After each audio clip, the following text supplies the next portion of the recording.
Do'liqa sigma bilan, ya'ni sigma ichari cho'zilishi bilan operatsiya qildik. İçeride sigma qismini mobilizatsiya qilib, kesib olib tashlab, pastga tushuvchi qismiga qo'yman. Tikan berib.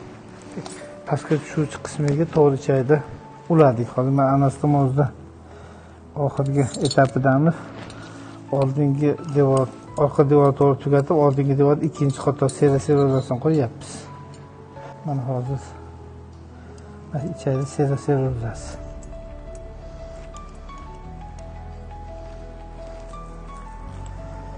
Xudo xolasa ikkinchi qator bo'lsa, turtga qo'yib qaytib chiqamiz.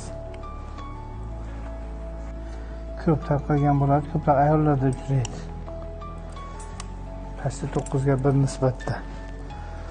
Etiologiyasi har xil, ko'pincha tug'ma deb aytiladi.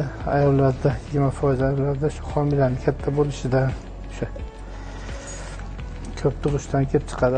Erkaklarda past hammasi tug'ma bo'ladi. Kasallik ichida tushishi bilan koronapitoz bilan hamroh bo'lib kechadi. Koronapitozda darajasiga qarab turib, agar kindidan yuqori bo'lsa, birinchi, ikkinchi darajasi deymiz, peksiya qilib tergov chiqib tikib qo'yiladi.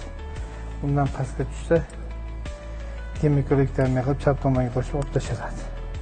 Birinchi darajasi bo'lgani uchun hozir keyin anastomoz qo'yganimizdan keyin peksiya qilib ko'tarib tikib qo'yamiz. Tugatdik.